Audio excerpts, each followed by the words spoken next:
తిమ్మాపూర్ గ్రామంలో కాంగ్రెస్ పార్టీ బలపరిచిన అభ్యర్థి గంగిడి లక్ష్మారెడ్డి గారు ఇది మూడోసారి నామినేషన్ వేయడం కంపల్సరీ హ్యాట్రిక్ విజయం సాధిస్తాడని మా కార్యకర్తలు తిమ్మాపూర్ గ్రామ ప్రజలు అందరూ ఆశీర్వదిస్తున్నారు.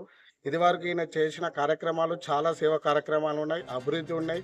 చాలామందికి సంఘాలకు సంఘ భవనాల కోసం ఇండ్ల స్థలాలు ఇచ్చాడు, సంఘ భవనాల కోసం జాగాలు ఇచ్చాడు, అభివృద్ధి చేశాడు, మోర్లు కట్టించాడు, శానిటరీ వర్క్ ప్రతి ఒక్కటి చేశాడు. దీన్ని అందరూ గుర్తించి వాళ్ళకు వాళ్ళే సహకరించి చిన్న పిల్లల నుంచి ముసలోళ్ళ వరకు కూడా అందరూ సహకరించి మా కవ్వంపల్లి సత్యనారాయణ గారు, డాక్టర్ గారు, ఎమ్మెల్యే గారు, మానకొండ ఎమ్మెల్యే గారు బలపరిచిన అభ్యర్థి కంపల్సరీ 500 ఓట్ల మెజార్టీతో తిమ్మాపూర్ గ్రామంలో కాంగ్రెస్ పార్టీ జెండా ఎగరేస్తాం. దీనికి ప్రతిపక్షం అనేదే లేదు, దీనికి ప్రతిపక్షం కొంచెం దూరం కూడా లేదు. ఆ అభ్యర్థి కరెక్ట్ కాదని జనాలే మాకు చెప్తున్నారు. దీన్ని అందరూ గుర్తించి మా అభ్యర్థి అయిన గంగిడి లక్ష్మారెడ్డి గారిని భారీ మెజార్టీతో గెలిపించాలని మేము చేసిన కార్యక్రమాలు సన్న బియ్యం కావచ్చు, ఇందిరమ్మ ఇండ్లు కావచ్చు, గృహజ్యోతి కావచ్చు, ఉచిత బస్సు కావచ్చు, ఇవన్నీ ప్రతి ఒక్క మహిళకు తెలుసు. వాళ్ళు భారీ మెజార్టీతో తిమ్మాపూర్ గ్రామంలో కాంగ్రెస్ జెండా కంపల్సరీ ఎగిరేస్తాం. ఎవరు ఎన్ని కుట్రలు పన్నెలు చేసినా, ఎంత బెదిరించినా కూడా కంపల్సరీ మా గంగిడి లక్ష్మారెడ్డి తాత గారు కంపల్సరీ గెలుస్తున్నారు. మీరు అందరు రాసి పెట్టుకోండి. ఇది 14వ తారీఖు ఆదివారం సాయంత్రం 7:30కు గంగిడి లక్ష్మారెడ్డి గారు భారీ మెజార్టీతో గెలుస్తుంది. తిమ్మాపూర్ 2 సంవత్సరాలు ఇంతకుముందు 2 పర్యాయాలు నేను సర్పంచ్ చేసినాను.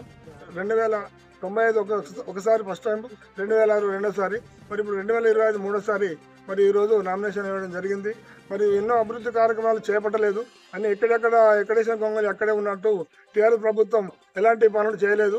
ఇప్పుడు కాంగ్రెస్ ప్రభుత్వం మా కవంపల్లి సత్యనారాయణ ఆధ్వర్యంలో, మరి రేవంత్ రెడ్డి గారి సీఎం గారి ఆధ్వర్యంలో ఈ ఊరి అభివృద్ధి చేయాలని మేము ముందుకు వచ్చి మా ప్రజలందరూ సహకారంతో ఈరోజు నామినేషన్ వేయడం జరిగింది. గత ప్రభుత్వంలో ఉన్న అధికారులు కానీ ప్రజాప్రతినిధులు కానీ చాలా అన్యాయం చేసారు.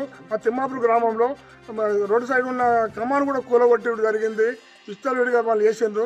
ఊరిని ఎలాంటి అభివృద్ధి చేయలేదు. కాబట్టి ఈసారి నేను రావడం జరిగింది. అందరి సమక్షంలో అందరి ఆలోచనతో నేను ముందుకు వచ్చి ఈరోజు నామినేషన్ వేయడం జరిగింది. ఇక ముందు నేను సర్పంచ్ గెలిచిన తర్వాత అత్యధిక మా దగ్గర రామాలయం గుడి ఒకటి పురాతనమైన గుడి, దాదాపు మాకు కూడా తెలియదు 68 సంవత్సరాలు 100 సంవత్సరాలు ఇంచుమించు ఆ గుడి స్థితిలో ఉన్నది. ఆ గుడి కూడా నిర్మించడం జరుగుతుంది. కంపల్సరీ మా ప్రజల సహకారంతో మా ఊరు అందరితో అది చేపట్టాలని నేను కోరుకుంటున్నాను. ఇంకెట్లాంటి అంశాలతో ముందుకు పోతాం? నేను తిమ్మాపూర్ గ్రామంలో డ్రైనేజ్ వ్యవస్థ చాలా అధ్వానంగా ఉన్నది. అండర్ గ్రౌండ్ డ్రైనేజ్ వ్యవస్థ అధ్వానంగా ఉంది. అండర్ గ్రౌండ్ డ్రైనేజ్ అది చేయాలి. మా ఎమ్మెల్యే చేపట్టుకుంటూ అది చేపట్టుకుంటూ ప్రతి గల్లీకి సీసీ రోడ్లు కానీ, మంచినీటి సౌకర్యం కానీ ఇవన్నీ చేయడానికి నేను నా ఆలోచన ఇదాను.